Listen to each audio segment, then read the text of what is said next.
আল্লাহ পাক রব্বুল আলামিন বলেন,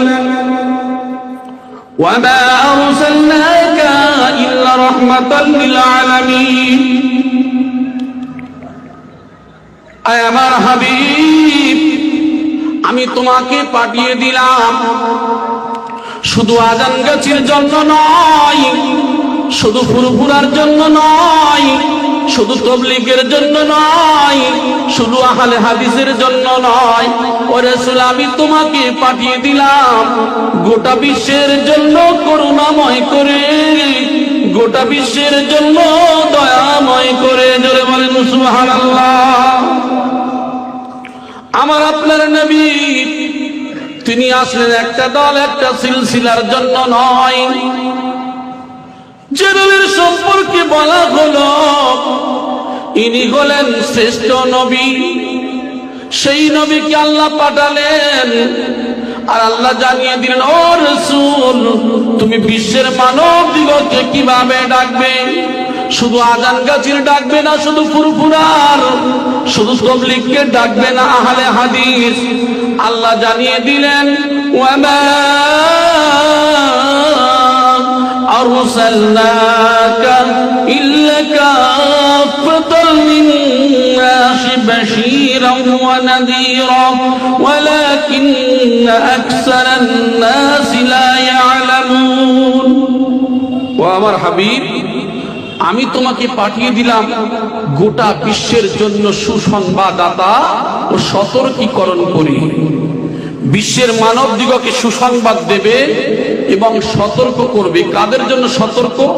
ওয়ালাকিন্না, কিন্তু আকসারান নাস, অধিকাংশ মানুষেরা, লা ইয়ালামুন, তারা জানে না। যারা জানে না তারা অজানার কারণে অন্যায় করবে। নবী তাদেরকে তুমি সতর্ক করো। তাহলে আল্লাহর রাসূল আসলেন, কোন দল কোন সিলসিলা দেখলেন না। আল্লাহ নবী আসলেন গোটা বিশ্বের জন্য। যারা ভুল পথে গিয়েছিল তাদের সুপথ দেখানোর জন্য এসেছিলেন। বিশ্বের মানব দিগকে সত্যের দাওয়াত দিয়েছিলেন। এখন আমরা দেখব সেই নবী নাই, সেই রাসূল আজ আর নাই। সাহাবায়ে কেরাম তারাও চলে গেছেন, তাবেঈনগণ আর নাই, আইম্মায়ে মুজতাহিদিনও চলে গেছেন। বর্তমানে আউলিয়ায়ে কেরামদের জামানা। এখন ওলি আল্লাহগণ পৃথিবীর জমিনে আছে। আমরা চিন্তা করি যে আজান গাছি তো একটা দল, ফুরফুরা তো একটা দল, তাবলীগ তো একটা দল, জামাত ইসলামী তো একটা দল, আহলে হাদিস তো একটা দল, আর বেরলভী তো একটা দল। এমন দল তো বহু আছে। তাহলে কোন দলটা ভালো?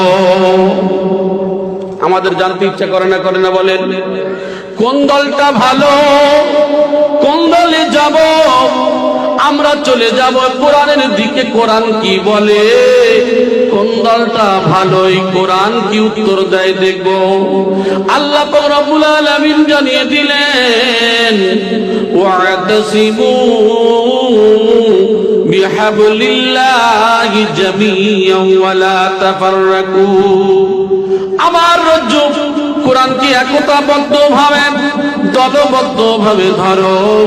ওয়ালা তাফাররাকু, পরস্পর বিচ্ছিন্ন হয়ো না, দলাদলি করো না।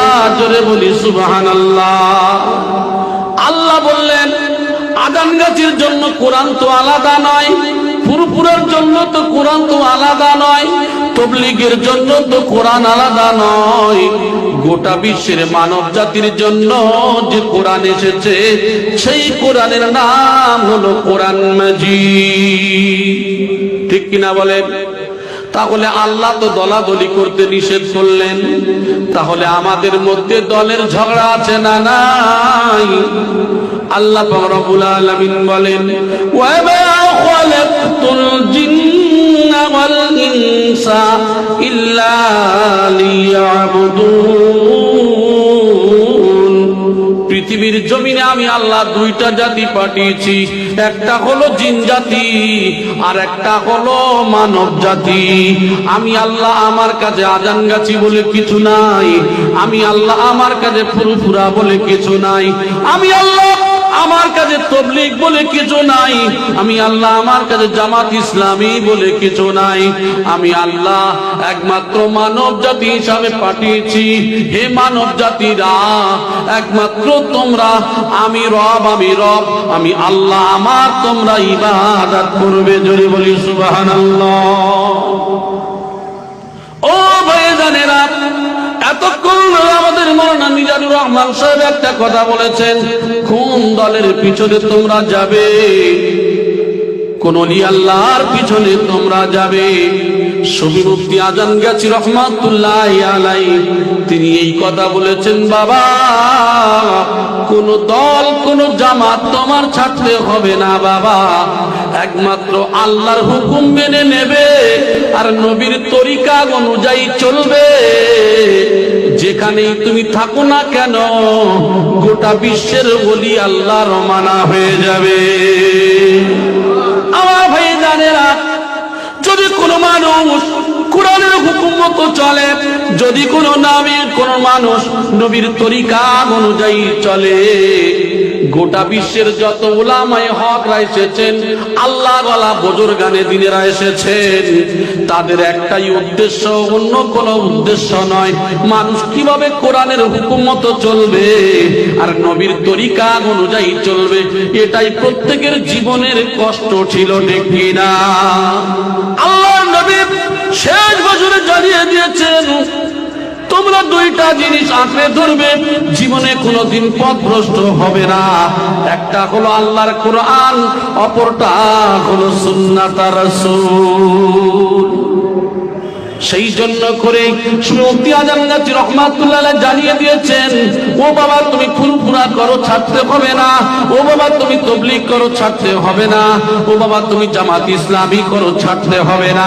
তবে বাবা তোমার জীবন থেকে দুইটা জিনিস যেন না ছেড়ে যায়, একটা হলো আল্লাহর কোরআন, অপরটা হলো সুন্নাত রাসূল। এই দুইটা জিনিস আঁকড়ে ধরবে, তোমার জীবনের জন্য এটাই যথেষ্ট। আমরা কি করে থাকি, আলেম সমাজের স্টেজে ওঠার পরে আমরা বলে থাকি আজান গাছিরা হলো বিদআত, এক দলের আলেমরা উঠে বলে ফুরফুরারা হলো বিদআত, আর এক দলের আলেম উঠে বলে তাবলীগরা হলো বিদআত, আর এক দলের আলেম উঠে বলে জামাত ইসলামরা হলো বিদআত। আচ্ছা, এই ফোনের মধ্যে এখন ঝগড়া হয় না কথা বলেন? আলেমে আলেমে ঝগড়া, দলে দলে ঝগড়া আছে না নাই? আমি আমার ছোট্ট জ্ঞানে, ক্ষুদ্র জ্ঞানে বলি, যারা এই সমস্ত তর্কাতর্কি করে ঝগড়া করে, এদেরকে আমরা মনে করি প্রকৃত জ্ঞান, হাদিস কোরআনের জ্ঞান এদের মধ্যে নাই। তার কারণ হলো এটা, বর্তমানে আমরা যে ঝগড়া করি, আরে আজান গাছি হলেও তো ভাই, ফুরফুরা হলেও তো আমাদের ভাই, তাবলীগ হলেও তো আমাদের ভাই, জামাত ইসলামী হলেও তো আমাদের ভাই। একমাত্র আমাদের কাজ হলো কোরআনের হুকুম মতো চলা আর নবীর তরিকা অনুযায়ী চলা। এই দুইটো উদ্দেশ্য তো আমাদের থাকা উচিত ছিল। আজকের দলমত করে ঝগড়া করে আমরা কি করে থাকি, এ দল উঠে ও দলের গালি দেয়, ও দল উঠে এ দলের গালি দেয়। এগুলি ভণ্ডামি ছাড়া কোনো কিছু নয়। আল্লাহ রাব্বুল আলামিন আমার আপনার হাবিবকে পাঠিয়ে দিয়ে শিখিয়ে দিলেন, ও রাসূল কিভাবে বিশ্বের মানব দিগকে তোমরা দাওয়াত দেবে। ইলা সাবিলি রাব্বিকা বিল হিকমা ওয়াল মাউইযাতিল হাসানা ওয়াজাদিলহুম বিল্লাতী হিয়া আহসান। উদউ তোমরা ডাকো, ইলা সাবিলি রাব্বিকা তোমার স্রষ্টার দিকে, আল্লাহর দিকে ডাকো। কেমন করে ডাকবে? আল্লাহ বললেন ওয়াল হিকমা, হিকমতের সঙ্গে, ওয়াল মাউইযাতিল হাসানা উত্তম উপদেশ দিয়ে, ওয়াজাদিলহুম বিল্লাতী হিয়া আহসান এবং উত্তম যুক্তি তর্ক দিয়ে। জোরে বলি সুবহানাল্লাহ। আল্লাহ তাও শিখিয়ে দিলেন কিভাবে ডাকবে বিশ্বের মানব দিগকে। আর আমরা ডাকি কিভাবে? আমরা এ দল ও দলের গালি দিই, ও দল এ দলের গালি দিই। আমাদের কাজ হলো শুধু গালি দেওয়া। ও ভাই জানেরা, সেই জন্য করে সুবহানাল্লাহ আজমগাছি রহমাতুল্লাহ আলাইহি ঘোষণা করেছেন যে এই জায়গায় এই মিম্বারে রাসূলের কাছে দাঁড়িয়ে তোমরা ফুরফুরার বিরুদ্ধে বলতে পারবে না, তাবলীগের বিরুদ্ধে বলতে পারবে না, জামাত ইসলামের বিরুদ্ধে বলতে পারবে না, তোমরা কোন দল কোন সিলসিলার বিরুদ্ধে বলতে পারবে না। একমাত্র কোরআন আর হাদিস তোমরা জানাবে কে কতটুকু ভালোর মধ্যে আছে, কে কতটুকু খারাপের মধ্যে আছে, সেইটুকুই সে নিজেই থেকে পরিবর্তন করার চেষ্টা করবে। বিশ্বের কোন সিলসিলা বা বিশ্বের কোন দল, আল্লাহওয়ালা বুজুর্গানে দিন যারা আছে, এদের কোনো ভুল নাই। এদের উদ্দেশ্যটা হলো একটাই, কিভাবে মানুষ আল্লাহর হুকুম মতো চলবে, কিভাবে মানুষ নবীর তরিকা অনুযায়ী চলবে। এই জন্য করে আমার আপনার রাসূল এসেছিল শুধু আজমগাছির জন্য নয়, শুধু ফুরফুরার জন্য নয়, শুধু তাবলীগের জন্য নয়, আমার আপনার নবী এসেছিল বিশ্বের জন্য। আমার আপনার রাসূল এসেছিল সূরা হাজাবের আয়াত নম্বর 40, সূরা আম্বিয়ার আয়াত নম্বর 107, সূরা সাবার আয়াত নম্বর 28, বুখারী শরীফের প্রথম খণ্ডের কিতাবুস সালাতের ফসল নম্বর 429, হিন্দু ভাইদের কুরাতি সারাগের 13 খণ্ডের 13 নম্বর অধ্যায়ের 10 থেকে 27 নম্বর লাইন, কলকি পুরাণের দ্বিতীয় অধ্যায়ের 4, 5, 6, 7, 11, 17 নম্বর লাইনের মধ্যে উল্লেখ করা আছে আল্লাহর নবী বিশ্ব নবী তিনি এসেছেন গোটা বিশ্বের জন্য। আল্লাহর নবী আসলেন গোটা বিশ্বের কুপথগামী মানুষদের সুপথ দেখানোর জন্য। তাই তো নবী আমার আসার পরে কোন দল কোন সিলসিলার উদ্দেশ্যে শুধু আসেন নাই, তিনি গোটা বিশ্বের মানব জাতির জন্য এসেছেন। জোরে বলি সুবহানাল্লাহ। তাই তো আল্লাহ পাক রব্বুল আলামিন ওই রাসূলকে জানিয়ে দিলেন, ও রাসূল সর্বপ্রথমে তোমার নামাজ নয়, রোজা নয়, যাকাত নয়, হজ নয়, ও রাসূল সর্বপ্রথমে তুমি হালাল খাবে, তারপরে তোমার কাজগুলি হবে সৎ কাজ হবে। ইয়া আইয়ুহার রাসূল কুলু মিনাত তাইয়্যিবাতি ওয়া আমালু সালিহান, হে রাসূল সর্বপ্রথমে হালাল খাও, তারপরে সৎ কাজ করো। আল্লাহ রাসূলকে সাবধান করলেন, আগে তুমি পবিত্র মাল খাবে, তারপরে তুমি সৎ কাজ করবে।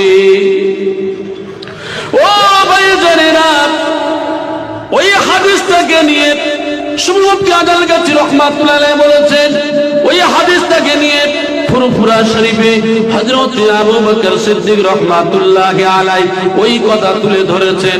হাজী ইমদাদুল্লাহ মুহাজির মক্কি রাহমাতুল্লাহি আলাইহি তিনি ওই কথাই তুলে ধরেছেন। আশরাফ আলী থানভী, কাশিম নানুতুবি, যত বিশ্বের যত তোবড় আল্লাহওয়ালা বুজুর্গানে দিনেরা, তারা ওই একই কথা তুলে ধরেছেন। বিশ্বের যত আল্লাহওয়ালা বুজুর্গানে দিন, আসলে কোরআন হাদিস তো সবার জন্য সমান, ঠিক কিনা? আপনাদের জানা ইতিহাস, মুজাহিদ জামানের ইতিহাস আপনারা জানেন। হযরত আবু বকর সিদ্দিক রাহমাতুল্লাহি আলাইহি একটা সুদখোরের বাড়ি খেয়ে নিয়েছেন, বুঝতে পারেন নাই, পরে বুঝতে পেরেছিলেন ইনি সুদখোর। নিজের জুব্বাটা খুলে দিয়ে এসেছিলেন, বাবা আমি টাকাটা পাঠিয়ে দেব, আমার জুব্বা ফিরিয়ে দিও। আর একটু জোরে বলি সুবহানাল্লাহ। ওলি আল্লাহ কারে বলেন?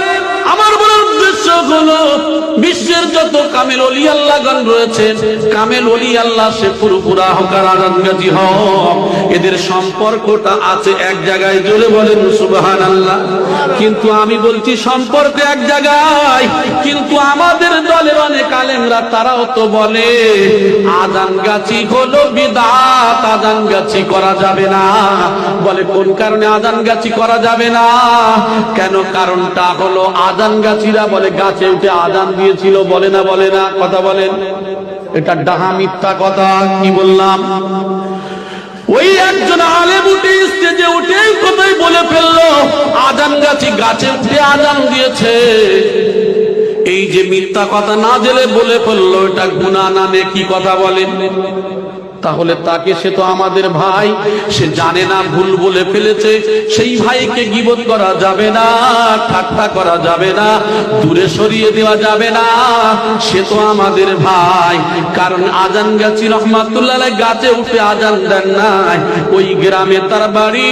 সেই সময় একজন বুজুর্গ ছিলেন যিনি গাছে উঠে আজান দিয়েছিলেন, আর ওই গ্রামে আজান গাছি রহমাতুল্লাহ এর জন্ম বলে তাই গ্রামের নামে বিখ্যাত। ও ভাইজানেরা, আজান গাছি রহমাতুল্লাহ আমরা যারা বলে থাকি এরা কোনো বিদআতি দল, এই দল করা যাবে না। আমি তাদের উদ্দেশ্যে আপনাদের কানে শুনিয়ে দিই, কারণ এদেরকে কেন বিদআতি বলা হয় জানেন? এই মজলিসে বসলে হুকুম হলো বাবা ওযু অবস্থায় 2 রাকাত নফল নামাজ পড়ে তুমি যে এখানে এসেছো। অনেক মানুষ আছে চায়ের দোকানে আড্ডা দেয়, অনেক মানুষ আছে বাজারে ঘাটে আড্ডা দেয়, অনেক মানুষ আছে রাস্তাঘাটে আড্ডা দেয়। আর আল্লাহর কিছু মেহবুব বান্দা, এরা কিছু বুঝুক আর না বুঝুক, এরা কোরআনের মজলিসে এসে বসে পড়েছে। এই সমস্ত ব্যক্তি আমরা যারা এখানে আসতে পেরেছি, ওগো আল্লাহ এইটা জায়গাটা তো আপনার রাসূল বলেছে জান্নাতের বাগান। জোরে বলেন সুবহানাল্লাহ। এই জান্নাতের, দুনিয়ার জান্নাতের বাগানে যেমন সবাই আসতে পারে না, তাহলে মরণের পরে ওই জান্নাতে সবার ভাগ্যে জুটবে না। আল্লাহর নবী যখন বলেছেন মিথ্যা না সত্য কথা বলেন, রাসূল যখন বলেছেন এই জায়গাটা হলো জান্নাতের বাগান, তাই তো শুনে মুফতি আজান গাছি রহমাতুল্লাহ বলল বাবা এই জান্নাতের বাগানে যখন বসবে গো 2 রাকাত নফল নামাজ ওযু সেরে পড়বে, আল্লাহর কাছে শুকরিয়া আদায় করবে। আল্লাহ, আপনার বান্দারা কেউ চায়ের দোকানে আড্ডা দেয়, কেউ বাজারে ঘাটে আড্ডা দেয়, আল্লাহ তুমি আমার কবুল করে নিয়ে জান্নাতের বাগানে বসিয়ে দিয়েছো। এই জন্য করে 2 রাকাত নফল নামাজ আমি পড়লাম। ওগো আল্লাহ তোমার শুকরিয়া, তোমার শুকরিয়া। আল্লাহর কোরআন বলছে লাইন শাকারতুম লাজিদান্নাকুম ওয়া লাইন কাফারতুম ইন্না আযাবি লাশাদীদ। বান্দা তোমরা আমার নিয়ামতের শুকরগুজারি করো, আমি আল্লাহ আর রহমত বাড়িয়ে দেব। জোরে বলেন সুবহানাল্লাহ। আচ্ছা, এক শ্রেণীর মানুষ যারা গল্প গুজব করে আর আমরা যারা এখানে এসে বসেছি তাদের সঙ্গে আমাদের মর্যাদা পার্থক্য আছে না নাই? কথা বলে আমার ভাই। তাহলে আমরা শুকরিয়া আদায় করে 2 রাকাত নফল নামাজ অবশ্যই পড়বো কিনা? এটাই বলেছেন যে বাবা তুমি ওযু সেরে 2 রাকাত নফল নামাজ পড়ে এই মজলিসে বসবে। ও বাবা, কোরআনের কথা শোনা মানে আল্লাহর সঙ্গে কথা বলা, রাসূলের হাদিস শোনা মানে রাসূলের হাদিস শোনা মানে রাসূলের হাদিসের রাসূলুল্লাহ সাল্লাল্লাহু আলাইহি ওয়াসাল্লামের সঙ্গে কথা বলা। তাহলে যে আল্লাহর সঙ্গে কথা বলে, রাসূলের সঙ্গে কথা বলে, সেই মানুষটা কতটা নত হয়ে কথা বলতে হবে। দুনিয়ার পুলিশের সামনে কোনো আসামি মস্তানি করে কথা বলে বলে মনে হয় কথা বলেন, কেন বলে না? পুলিশের যখন পুলিশ অ্যারেস্ট করে দেয়, অ্যারেস্ট করার পরে ওই মানুষটা নত হয়ে যায়। আরে আল্লাহ তো তার থেকে কত মর্যাদাবান। ওই আল্লাহর কোরআন শুনবো, রাসূলুল্লাহর হাদিস শুনবো, আল্লাহর কোরআনের কথা, আল্লাহর সঙ্গে কথা বলবো, রাসূলের সঙ্গে কথা বলবো। সেই জন্য করে সুবি মুফতি আজান গাছি রহমাতুল্লাহ আলাইহি বলল বাবা যখন এই মজলিসে বসবে ওযু সেরে পবিত্র হয়ে 2 রাকাত নফল নামাজ পড়ে বসে যাবে। এই জন্য করে আমরা অনেকেই বলি এরা হলো বিদআত। বলি না আজান গাছিদের বিদআত বলা হয় কেন? বলে সব ঠিক আছে, এরা বলে বিনা পয়সায় দিন দুনিয়ার শান্তি ও মঙ্গল। আমাদের মাওলানা সাহেব তো বলে গেলেন বিনা পয়সায় কি হয়। বিনা পয়সায় চাল কিনতে গেলে টাকা লাগে, ডাল কিনতে গেলে টাকা লাগে, প্যান্ডেল ভাড়া টাকা লাগে, মাইক ভাড়া টাকা লাগে, লাগে না কথা বলেন। তাহলে আজান গাছি রহমাতুল্লাহ কি পাগল ছিল নাকি? পাগল ছিল মনে হয়। ওরে বোকা, তিনি মাওলানা পাস করলেন, মুক্তি পাস করলেন, সুরির জঙ্গলে 14 বছর সাধনা করলেন, 8 জন কামেল ওলি আল্লাহর সংস্পর্শে গেলেন। তারপরে বলছেন বিনা পয়সায় দিন দুনিয়ার শান্তি ও মঙ্গল। এই কথাটা আমরা সবাই বুঝতে পারি, কিন্তু আমরা কিছু সংখ্যক মানুষ, আমরা এমনও কি কিছু সংখ্যক আলেমরাও বুঝতে পারি না। আমরা বলি চাল কিনতে গেলে টাকা লাগে, ডাল কিনতে গেলে টাকা লাগে, অতএব যে লুঙ্গি তুমি পরেছ, ওই লুঙ্গি পরতেও তো টাকা লাগে। অতএব এরা বলে বিনা পয়সায়, কারণ আমরা বুঝতে পারি নাই বলে বলি। ও ভাই জানেরা, বিনা পয়সায় এখানে লেখা নাই যে চাল ডাল আলু এগুলি বিনা পয়সায়, প্যান্ডেল ভাড়া বিনা পয়সায়, মাইক ভাড়া বিনা পয়সায়, ওখানে লেখা নাই। ওখানে লেখা আছে বিনা পয়সায় দিন ও দুনিয়ার শান্তি ও মঙ্গল। এই দুইটা শব্দ লেখা রয়েছে, শান্তি মঙ্গলটা হলো বিনা পয়সায়। জোরে বলেন সুবহানাল্লাহ। কোটি কোটি টাকার মালিক, বাড়িতে স্বামী স্ত্রীর ঝগড়া আছে না নাই কথা বলেন। আরে টাকা যখন শান্তি দেয়, স্বামী তোমার উত্তর দিকে, বউ তোমার কেন দক্ষিণ দিকে বলো?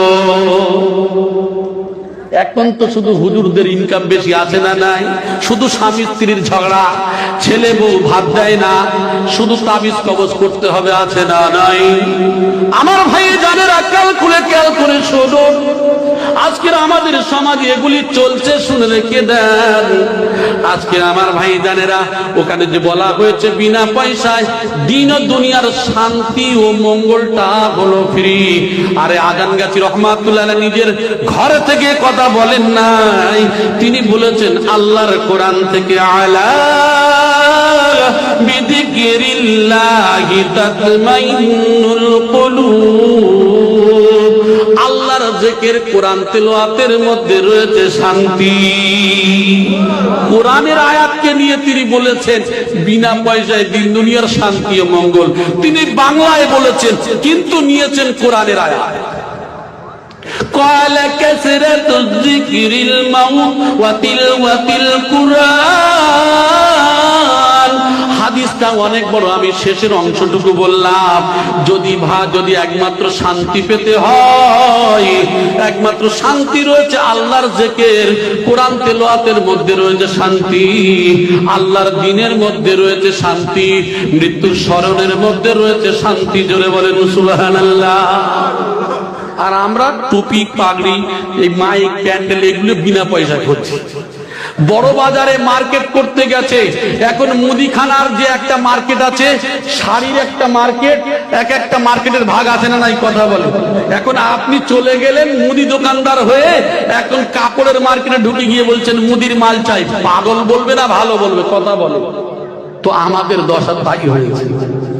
আমরা বলছি আজান গাছি রহমতুল্লাহ বলে বিনা পয়সায় দিন দুনিয়ার শান্তি ও মঙ্গল। তিনি এত বোকা, এরকম মানুষ হয় নাকি? চাল কিনতে গেলে টাকা লাগে, সব তো কিনতে গেলে টাকা লাগে, ইনি বলে বিনা পয়সায় দিন দুনিয়ার শান্তি ও মঙ্গল।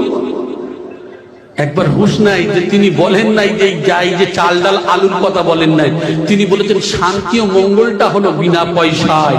জোরে বলেন সুবহানাল্লাহ। এখন আর একটু ভালো করে বুঝিয়ে দিই, এখান থেকে আপনি কলকাতা, এখান থেকে আপনি দিল্লি, মুম্বাই, পৃথিবীর বড় বড় যত শহর আছে, পৃথিবীর গোটা দেশে চলে যাবেন, সমস্ত সাইনবোর্ড দেখবেন, সাইনবোর্ডের কোন জায়গায় দেখবেন এখানে বস্ত্রালয়, এখানে পাদুকালয়, এখানে অমুক হার্ডওয়ার্স, এমুক তমুক সব লেখা থাকে। কোন দোকানে লেখা থাকে নাকি এখানে শান্তি মঙ্গল বিক্রয় হয়? পাবেন নাকি? এখন থেকে কিয়ামত পর্যন্ত সময় দিলাম, এখানে শান্তি মঙ্গল বিক্রয়। তাহলে তো শান্তি মঙ্গল কিনে আনতো। জি, সে কথাই বলেছেন যে বাবা, শান্তি মঙ্গল যদি পেতে হয়, আলা বিযিকরিল্লাহি তাতমাইন্নুল কুলুব, আল্লাহর জিকির, কোরআন তেলাওয়াত, এই সমস্ত হাদিসের মধ্যে আরো বহু জায়গায় এসেছে, এই সমস্ত কাজের মধ্যে রয়েছে শান্তি। জোরে বলেন সুবহানাল্লাহ। বাড়িতেও অশান্তি শুরু হয়ে গেল, ওযু সেরে 2 রাকাত নফল নামাজে দাঁড়িয়ে যাও, এর মধ্যে রয়েছে শান্তি। জোরে বলেন সুবহানাল্লাহ। এটাই করে বলে আজান গাছিরা বিদআত। ও ভাই জানেরা, আজান গাছি রহমাতুল্লাহ এই মজলিস যখন করবে, এই মজলিস করতে গেলে সর্বপ্রথম তার কাছে যেতে হবে। যাওয়ার পরে প্রথম প্রশ্ন তাকেই করা হবে, বাবা তুমি কি নামাজ পড়ো? জি হুজুর আমি নামাজ পড়ি না। বল বাবা আগে তুমি নামাজি হও, কারণ তুমি যদি নামাজ না পড়ো দুনিয়ার যত ভালো কাজ করো না কেন, আউয়ালু মা ইউহাসাবু বিহিল আবদু ইয়াউমাল কিয়ামাতিস সালাত, মানুষের মরণের পরে সব থেকে প্রথম কিসের হিসাব নেওয়া হবে বলে? যার নামাজ নাই তার কিছু নাই। যত তুমি দান করো না ভাই, আমরা মনে করি নামাজ পড়ি না তা কি হয়েছে, আমার বাপ মারা গেছে, বাপ মারা যাওয়ার পরে আমাকে ডেকে নিয়ে গেছেন, ডাকার পরে আমি দোয়া করে দিচ্ছি রব্বানা যালামনা, ওগো আল্লাহ ওর বাপের ক্ষমা করে দাও না। আর আল্লাহ বলছে বান্দা তুই যে কার বাড়ি দোয়া করিস যে বেনামাজি, নামাজ পড়ে না, তোর মাথায় শুকনো বাজ পড়ে না। আমরা যে দোয়া করি রে ভাই, এই ব্যক্তি নামাজ পড়ে না, কারণ যদি বলেন বলনা সাহেব কোথায় পেলেন, আল্লাহর কোরআন বলছে ফামা তানফাউহুম শাফাআতুশ শাফিঈন, কারোর দ্বারা কারোর সুপারিশ আমি গ্রহণ করি না। যদি সুপারিশের জায়গা মতো সুপারিশ হয় তাহলে ওই সুপারিশ ছাড়া আমার আল্লাহ অ্যালাউ করবে না। তাই বলল বাবা তুমি আগে সর্বপ্রথম নামাজি হও, ওকে আগে নামাজ পড়তে হবে, তারপরে বলা হবে বাবা তুমি কোরআনের ছোট্ট ওজিফাটা আমল করবে। ও বাবা কোরআন পড়া শেখো, আর তুমি রিজকে হালাল যতটুকু পারো চেষ্টা করো, রিজকে হালাল খাও, তাকওয়া পরহেজগারি সাধ্য মতো কাজ করো। ও বাবা তারপরে এই যে তুমি তোমার পিতামাতার জন্য সওয়াব রেসানি করবে, তুমি তোমার পিতামাতার জন্য দোয়া করবে, তারপরে ওই মানুষটার হুকুম দেয়া হবে, তারপরে এই মজলিস সে করতে পারবে। বলে এই জন্য করে আজান গাছিরা বিদাত, কারণ মজলিস করলে আগে নামাজি বানাতে হবে। সুদের সঙ্গে সম্পর্ক রেখেছ, অনেকেই বলবে এটা হিন্দুস্তানের মাটি, এখানে সুদ জায়েজ আছে, বলে না বলে না? হ্যাঁ আমরা এখানে সুদ জায়েজ আছে বলি না বলি না? ও ভাই জানেরা সুদের হাদিস বললে এখনই 240টা বলা যাবে, তবে আমি অত বলতে চাচ্ছি না, দুটো একটা করে আপনাদের শুনিয়ে দিই। আল্লাহর কোরআন জানিয়ে দিল সূরা আল বাকারার 278 নম্বর আয়াতের মধ্যে, ইয়া আইয়ুহাল্লাযীনা আমানু তাকুল্লাহা ওয়া দারু মা বাকিয়া মিনার রিবা ইন কুনতুম মুমিনিন। হে ঈমানদারগণ আল্লাহকে ভয় করো। ঈমানদারেরা কার ভয় করে? আল্লাহর ভয় করে। ওয়া দারু মা বাকিয়া মিনার রিবা, যার কাছে যতটুকু সুদ আছে তোমরা ছেড়ে দাও। ইন কুনতুম মুমিনিন, যদি তোমরা মুমিন হও, যদি তোমরা আল্লাহর বিশ্বাস করে থাকো, যার কাছে যতটুকু সুদ আছে ছেড়ে দাও। আর যদি না ছাড়ো, ফাইল্লাম তাফআলু ফাজানু বিহারবিন মিনাল্লাহি ওয়া রাসূলিহি, আমি আল্লাহ আমার রসুলের সঙ্গে যুদ্ধের ঘোষণা রইল। ও বোকা মুসলমান, তুমি তো নামাজ পড়ো, তুমি তো রোজা রাখো, তুমি তো যাকাত আবার দাও, তুমি তো বড় হাজি, তুমি দুনিয়ার ভালো ভালো কাজ করো, আর তুমি সুদে টাকা খাটাও, সুদের টাকা খাও। আমার আল্লাহ বললেন যার কাছে যতটুকু আছে ছেড়ে দাও, আর যদি না ছাড়ো আমি আল্লাহ আমার রসুলের সঙ্গে যুদ্ধের ঘোষণা রইল। সূরা আল বাকারা 279 নম্বর আয়াত। এখন আমি আপনাদেরকে বলি, আল্লাহ যখন কোরআনে পরিপূর্ণভাবে ফয়সালা দিয়ে দিয়েছেন, কোরআনের কোন আয়াতকে মনসুখ করতে গেলে উত্তম কোন আয়াতে যে কোরআনের আয়াতকে মনসুখ করে, হাদিস গিয়ে কোরআনকে মনসুখ করতে পারে না, কোরআনের আয়াত যে হাদিসকে মনসুখ করে দিতে পারে।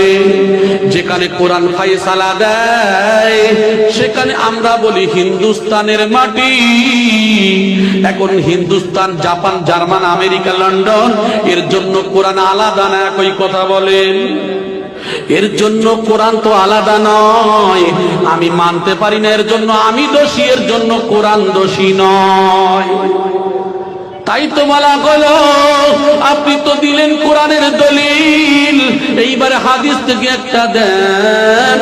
ওয়ান জাবির রাদিয়াল্লাহু তাআলা আনহু قال لعن رسول الله صلى الله عليه وسلم আকিল রিবা মুকিলাহু ওয়া কাতিবাহু ওয়া শাহিদাইহি ওয়া قال ابن سواب।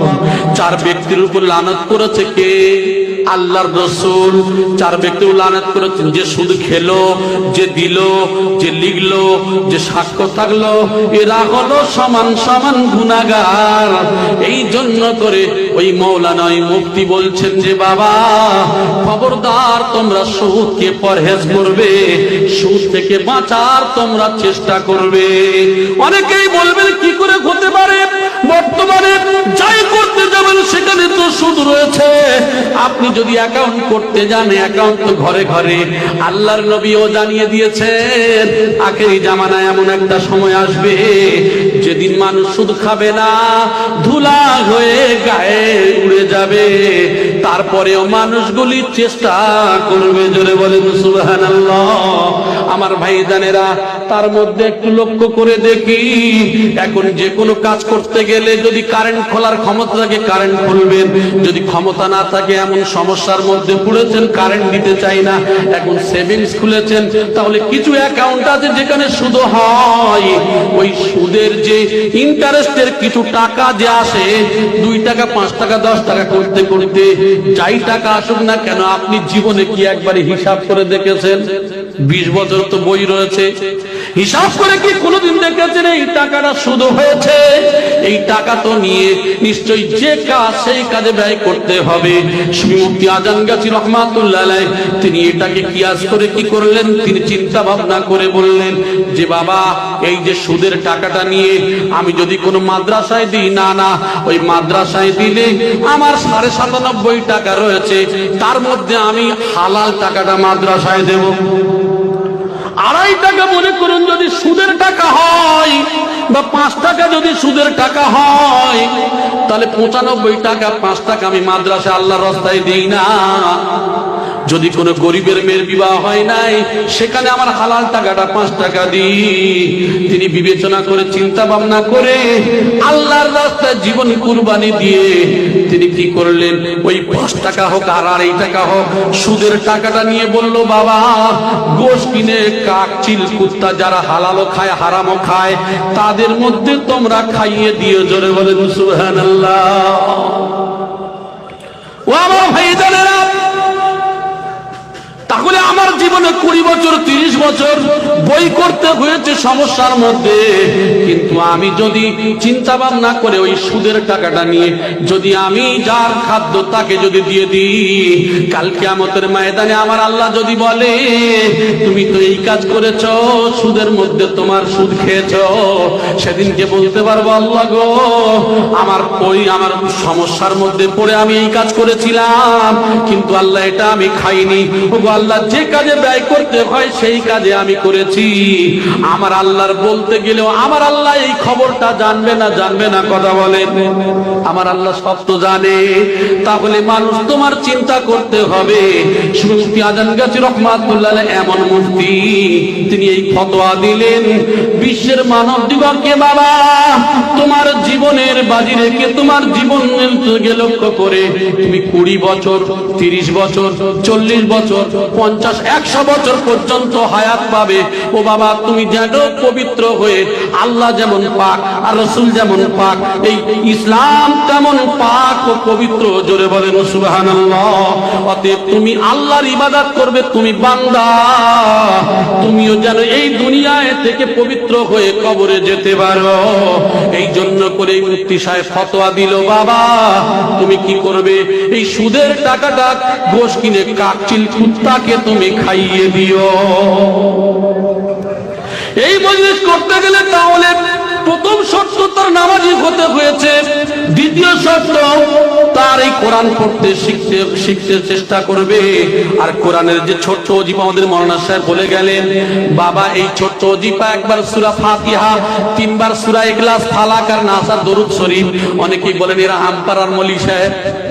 জি, আদান গাজী রহমাতুল্লাহ বলে আমপাড়ার মৌলভী সাহেব। কেন? বলে এই যে শুধু যা করবে খালি আলহামদুলিল্লাহ ফালাক নাস। ওরে বোকা মুসলমান, হাদিসকে নিয়ে তুচ্ছ মনে করা, হাদিসকে নিয়ে ঠাট্টা গীবত করা, এর থেকে বোকামি আর কি আছে? তার ঈমান চলে যেতে পারে। আমার ভাইজানেরা কান খুলে খেয়াল করে শুনুন। আমার ভাইজানেরা, আল্লাহ রাসূলের কাছে বিচার নিয়ে গেছে, ইয়া রাসূলুল্লাহ, ইয়া হাবিবাল্লাহ, হুজুর আপনার অমুক সাহাবী সে যখন নামাজ পড়ায় সব সময়ের জন্য সূরা ইখলাস পাঠ করে, কুল আল্লাহ সূরা পাঠ করে। আল্লাহর নবী বলে, হ্যাঁ। ও সাহাবী তুমি কি সূরা ইখলাস পাঠ করে? বলে, জি হ্যাঁ। এই সূরা ইখলাসের মধ্যে আমার এমন মহব্বত, এমন ভালোবাসা, আমি সূরা ইখলাস পড়তে আমার খুবই মজা লাগে গো রাসূল। আল্লাহর নবী বলে, ওরে আমার সাহাবী, সূরা ইখলাসকে তুমি যেমন মহব্বত করো, ওই সূরা ইখলাসের কারণে আমার আল্লাহ তোমার জান্নাত দেবে। মহাপ্রভুদের হযরত আয়েশাকে বলা হয়েছিল, আয়েশা রে তুমি এক খতম কালামুল্লাহ শরীফ পড়ে শোবে। আয়েশা রাদিয়াল্লাহু তাআলা আনহা চুপচাপ বসে রয়েছেন। এমন সময় আল্লাহর নবী মসজিদে নববী থেকে ফিরে আসার পরে বলতেন, আয়েশা তুমি বিছানায় ঘুমাও না কেন? ইয়া রাসূলুল্লাহ আপনি তো বলেছেন এক খতম কালামুল্লাহ শরীফ পড়ে শুতে। আমি কি করব? এক খতম কালামুল্লাহ শরীফ পড়তে পড়তে রাত পার হয়ে যাবে। আল্লাহর নবী বললেন, আয়েশা তুমি কি জানো না গো, একবার সূরা ইখলাস পড়লে 10 পারা সওয়াব পাওয়া যায়। আয়েশা তুমি যদি 3 বার পড়ে দিতে, এক খতম কালামুল্লাহ শরীফ তোমার পড়া হয়ে যেত। ওই হাদিসটাকে নিয়ে সুফি আজান গাজী রহমাতুল্লাহ আলাইহি তুলে দিয়েছেন ওজিফার মধ্যে। তার আগে সূরা ফাতিহা দিয়েছেন। সূরা ফাতিহা কি? আচ্ছা বলেন তো দেখি, কোরআনের মধ্যে যত সূরা আছে 114টি, এই 114টি সূরার মধ্যে কোরআনের মা কোন সূরা কথা বলেন? জি, সূরা ফাতিহা, উম্মুল কুরআন, সূরাতুস সিফা, সূরাতুল কাফিয়া, মাসানিউল কুরআন। সূরা ফাতিহার অনেক কাজ, অনেক নাম রয়েছে। যার জীবনে মা আছে তার সব আছে, আছে না নাই? যার জীবনে মা আছে তার সব আছে। কোরআনের মা সূরা ফাতিহা। তিনি প্রথমে বলল, বাবা সূরা ফাতিহা পড়বে। এই সূরা ফাতিহা এমন একটা সূরা, হাদিসের মধ্যে এসেছে এই সূরা যদি কোনো মানুষ কোনো বিপদের সম্মুখীন হয়ে সূরা ফাতিহা যদি পড়ে দম করে দেয়, পানিতে পানি খাওয়ালে ইমাম সাহেবরা পানি পড়িয়ে দেয়, ওই পানি খেলে শেফা আল্লাহ দেয় না, দেয় না কথা বলেন? আর এই যে ওই জন্য করে বলা হয়েছে সূরাতুস সিফা। আমার ভাই জানেরা, সূরার অনেক নাম রয়েছে। সুফি মুফতি আজান গাজী রহমাতুল্লাহ আলাইহি তাই তো বললেন, বাবা এই সূরা ফাতিহা যদি একবার পড়ে দাও 20 পারা কোরআন শরীফের জিল্লি সওয়াব পাওয়া যায়। তাহলে এক খতম 20 পারা হলো কত মিনিটে? 1.5 মিনিটের মধ্যে হবে। ও ভাই জানেরা, তারপরে হলো ফালাক নাস। ফালাক নাস কেন তিনি দিলেন? আজকের স্বামী স্ত্রীর গন্ডগোল, জাদুটোনা, জিন ভূত প্রেত শয়তান খবিশ খান্না আছে না নাই? বলে চালের উপরে হুড়ুম দুড়ুম করে কি যেন হাঁটে, আছে না নাই কথা বলে? আসলে রোগ আমরা ডায়াগনোস্ট করি না। আপনার চালের উপরে জেন হাঁটে, আপনার সমস্যায় জেনে ধরেছে। আপনি আমার কাছে যখন আসবেন আমি বললো 5,000 টাকা কি 2,000 টাকা দেন।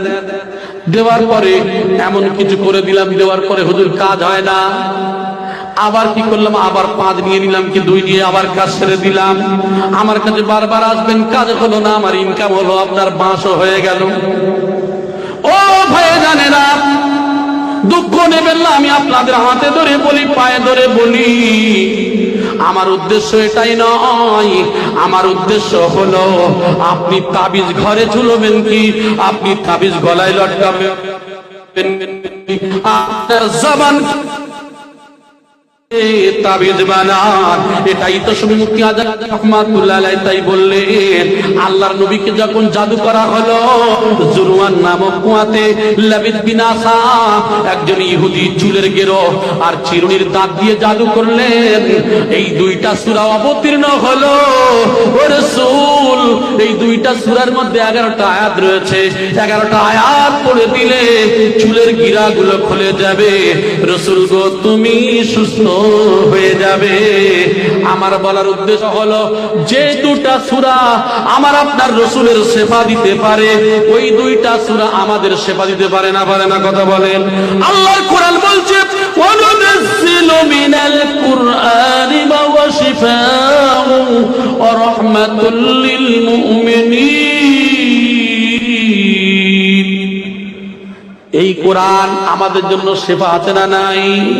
এই জন্য করে আল্লাহর নবীর জাদু থেকে একমাত্র তিনি সুস্থ হয়েছিলেন। এই দুইটা সূরা ওই জায়গা থেকে নিয়ে তিনি ওজিফার মধ্যে বসিয়ে দিল। বাবা, ফালাক নাস তোমরা পড়ে দেবে, আর দরুদ শরীফ পড়লে দোয়া কবুল হয়।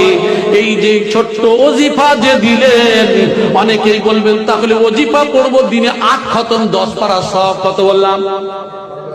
5 ওয়াক্ত নামাজে 2 মিনিট করে সময় দিলে কত হয়? 8 খতম 10 পারা। এখন আপনি হাঁটতে, বসতে, চলতে, ফিরতে সব জায়গায় যেখানে যাবেন আপনি বসে পড়তে হবে এমন কোনো কথা নয়। আপনি 8 খতম 10 পারা পেলেন 2 মিনিটে। এই যে 2 মিনিট করে সময় দিয়ে মনে করুন 5 ওয়াক্ত নামাজে 10 মিনিট সময় গেল। 8 খতম 10 পারা সব আপনি পেলেন। এই 8 খতম 10 পারা সবটা কি করবেন? তামাম আলমের প্রতি আপনি দোয়া চাইছেন। আমরা চাই, আল্লাহ আমার দল বাঁচাও, আমারে বাঁচাও, আমি বাঁচি, আমার বউ বাঁচুক, আমার ছেলে বাঁচুক। তিনি দোয়া চাইছেন না। আজমি রহমাতুল্লাহ আলাইহি কেউ বলে বিদআত, কেউ বলে বাতিল দল, কেউ বলে অমুক দল, আর তিনি দোয়া চাইছেন, ইলাহি রহমত জিয়াদা কর কিয়ামত তক তামাম আলম পর। ওগো আল্লাহ, পৃথিবীর জমিনে কোন দল মত নয়, আল্লাহ বিশ্বের জমিনে যত মানব জাতি রয়েছে, যত জিন জাতি রয়েছে, যত চারিন্দা পারিন্দা রয়েছে, যত পশু পাখি প্রাণী কুল রয়েছে, যত কীট পতঙ্গ মাটির সঙ্গে মিশে আছে, জলে জঙ্গলে যেখানে আছে, গো আল্লাহ তোমার রহমত তো সবার উপরে কিছু না কিছু আছে, ঠিক কিনা? তোমার রহমত তাদের উপরে যতটা আছে, আল্লাহ গো আরো রহমত তাদের উপরে আরো বাড়িয়ে দাও। জোরে বলি সুবহানাল্লাহ। তার জন্য সবাই ঠাট্টা করছে, তিনি সবার জন্য দোয়া করছেন। সুবহানাল্লাহ বলে। আমি মুফতি, তিনিও মুফতি। আমি মাদ্রাসায় পড়েছি, তিনিও মাদ্রাসায় পড়েছে। আমি করলাম মানুষকে গীবত ঠাট্টা, আর তিনি ওই মাদ্রাসায় পড়ে তিনি বিশ্ববাসীর জন্য দোয়া করছেন। একবার জোরে বলেন সুবহানাল্লাহ। এই আদর্শটা হলো আমার আপনার রাসূলের আদর্শ। আমার হাজী সাহেব ভাইরা এখানে বসে আছেন অনেকেই। তায়েফের ময়দানে রাসূলকে মেরে বেহুশ করে দেয়া হলো। মালায়েকারা আসলেন, ফেরেশতারা এসে বললেন, রাসূল আপনি যদি অনুমতি দেন এদেরকে উনি চেপে ধ্বংস করে দেব। আল্লাহর নবী বললেন, আমি তো এই জন্য করে আসি নাই, আমি এসেছি গোটা বিশ্বের জন্য করুণাময় হয়ে, গোটা বিশ্বের জন্য রহমত স্বরূপ হয়ে। জোরে বলেন সুবহানাল্লাহ। আল্লাহর রাসূল দোয়া চাইলেন, আল্লাহ তায়েফবাসীদের ঈমান দাও, আল্লাহ তায়েফবাসীদের হেদায়েত দাও। আল্লাহ কবুল করে নিলেন। হাজী সাহেবরা হজে যায়, আর তায়েফ থেকে না ঘুরে আসলে মন পুষে না, পোষে না গো। হজে যান যখন, হাজী সাহেবরা চলে যান তায়েফের ময়দান থেকে ঘুরে আসে, আমার রাসূলের রক্ত ঝরা জায়গাগুলি দর্শন করে আসেন, ঠিক কিনা? সেই জন্য করে এই দরবারের প্রতি যারা ঘৃণা করে, তিনি দোয়া চান আল্লাহ তামাম আলমের প্রতি, তিনি দোয়া চান আল্লাহ তিনি সবার প্রতি দোয়া করেন। তারপরে সমস্ত নবী ওলি আল্লাহ গাউস আবদাল সবার জন্য দোয়া চাই। আর শেষে একটা কথা বলেন, আল্লাহ গো এই ওজিফা যারা পড়ছেন তাদের উপরে রহমত বর্ষণ করুন। যারা পড়ে কবরে চলে গেছেন আল্লাহ তাদের পাগড়িয়ে সওয়াব পৌঁছে দিন। যারা জন্মাই নাই, কিয়ামত পর্যন্ত দুনিয়ায় আসবে, ওগো আল্লাহ তাদের উপরে রহমত বর্ষণ করুন। সুবহানাল্লাহ বলে। এই দোয়া, এই সামান্য দোয়াটুকু নিয়ে একটি রিসার্চ করবেন তো, গবেষণা করবেন। ও ভাই, মানুষ মারা যায় সব আমল বন্ধ হয়ে যায়, তিনটা আমল তার সাদগায়ে জারিয়া। মসজিদ মাদ্রাসা মক্তব কোনো কিছু শিক্ষা করে কাউকে শিক্ষা দিয়ে গেল, দুইটা। আর একটা হলো আমার ভাই জানেরা, এই যে সন্তান যখন রেখে যায় নেক সন্তান, এই তিনটা সন্তান যখন রেখে যায়, সন্তান যখন পিতামাতার জন্য দোয়া করে, তাহলে মানুষ মারা যাওয়ার পরে আমল বন্ধ হয়, তিনটা আমল তার সব সময় জারি হতে থাকে। এই যে কোরআনের ছোট্ট ওজিফা আজান গাজী রহমাতুল্লাহ আলাইহি 14 বছর সুরের জঙ্গলে সাধনা করলেন, মাদ্রাসায় পড়াশোনা করে কোরআন হাদিস থেকে রিসার্চ গবেষণা করে, মানুষ আখিরি জামানায় এমন সময় আসবে মানুষ কোরআনের হক আদায় করতে পারে না। প্রত্যেক দিন যে মানুষ কোরআন পড়তে হবে, এই কোরআন মানুষ পড়তে পারে না, এই জন্য করে এমন একটা ওজিফা দিলেন, প্রত্যেক দিন 150 আয়াত পড়িয়ে নিচ্ছেন। জোরে বলেন সুবহানাল্লাহ।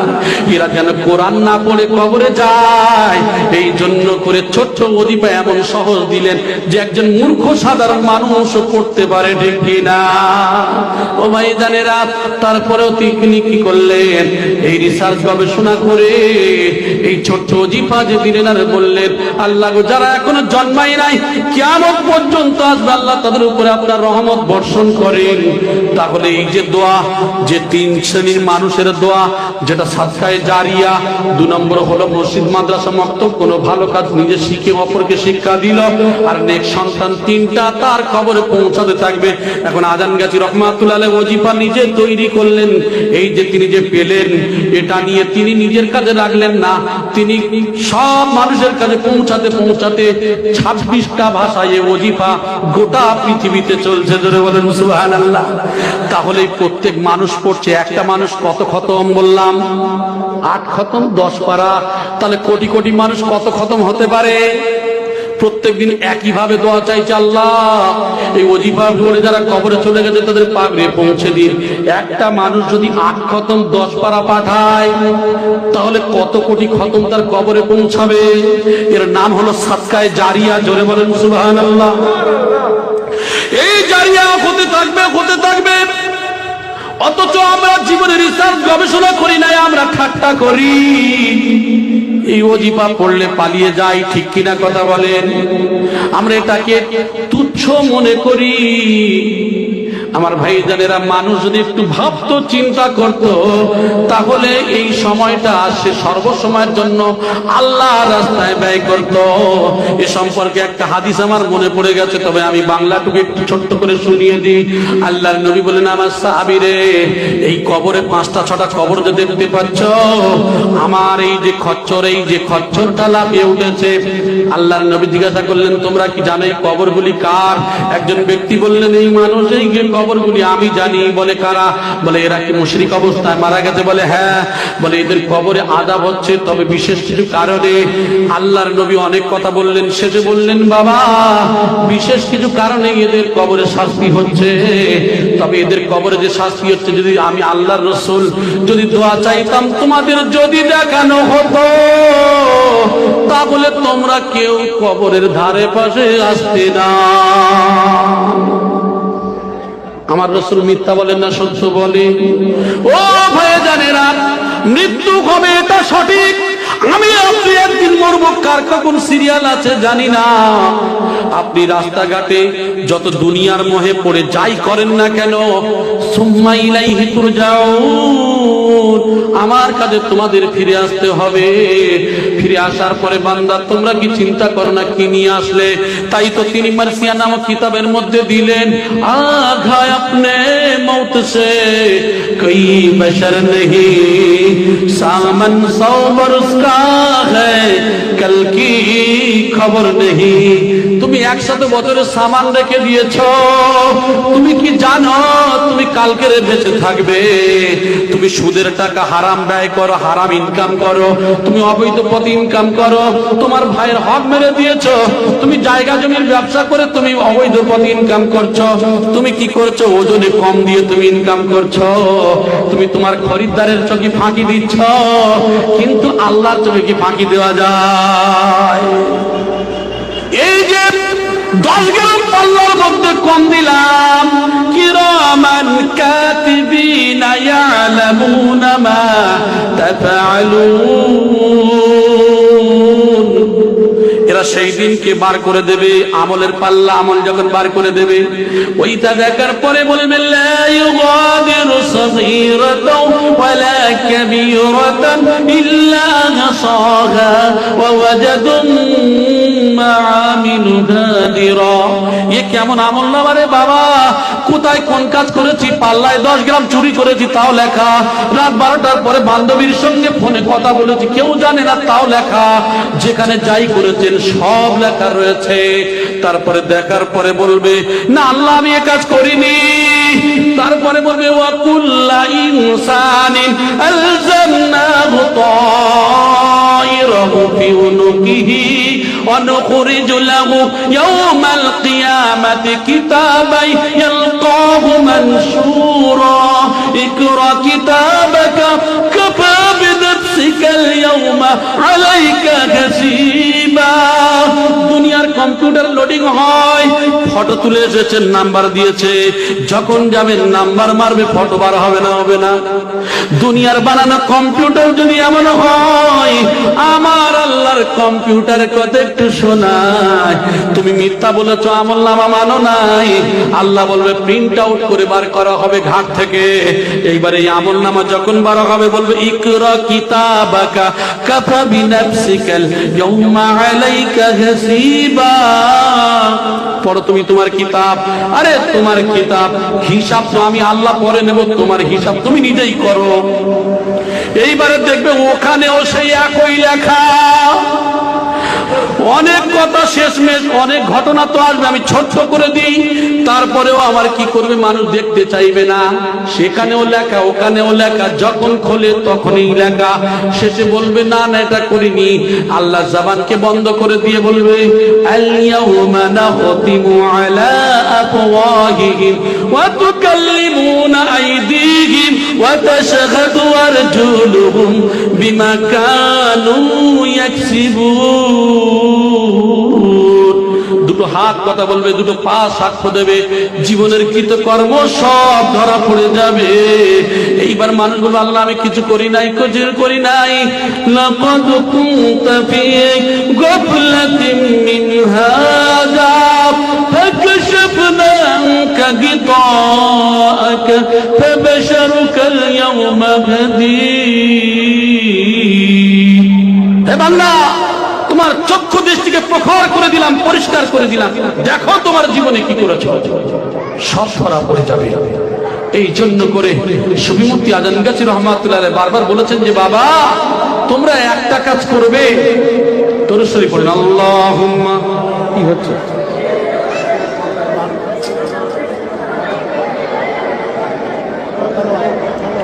চাক ভাই শেষ করে দিচ্ছি,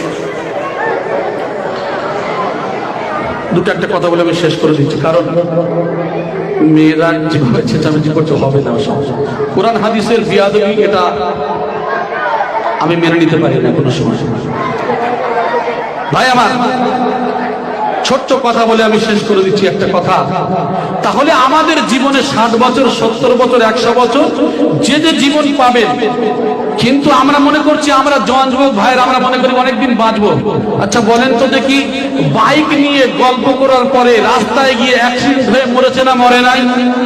মরে গেছে। তাহলে ও তো জীবনের আশা ছিল আমি এখন বাঁচবো, তাই বলছি 100 বছরের ভবিষ্যতের চিন্তা করে তুমি অবৈধ ইনকাম করে তো তুমি কি জানো তুমি কালকে বাঁচবে? সেই জন্য করে সুন্নতি আজমগাছি রহমাতুল্লাহ আলাইহি বললেন বাবা কোন দল কোন সিলসিলা ঘৃণা করবে না, ঘৃণা করে তো আমাদের কাজ নয়। আমাদের কাজ হবে, রাসূল তো বলেছেন দুইটা জিনিস আঁকড়ে ধরবে, আল্লাহর কোরআনের হুকুম আর নবীর তরিকা, এই দুটো জিনিস আঁকড়ে ধরবে, জীবনে কোনোদিন পথভ্রষ্ট হবে না। তুমি আজমগাছিতে থাকো, ফুরফুরায় থাকো, তবলিগে থাকো, জামাত ইসলামী থাকো, বনে থাকো, জঙ্গলে থাকো, পৃথিবীর যেখানেই থাকো না কেন, শুধু দুইটা জিনিস কোরআন আর রাসূলের হাদিস, এই দুইটা জিনিসকে বুকে নিয়ে নেবে, জীবনে আমল করবে যেখানেই থাকো না কেন।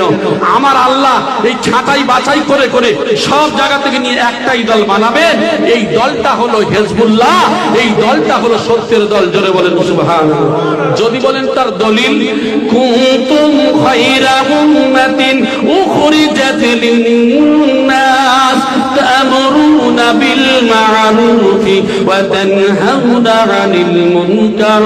আল্লাহ বলেন কুনতুম খায়রা উম্মাত, তোমরাই হলে শ্রেষ্ঠ মানুষ।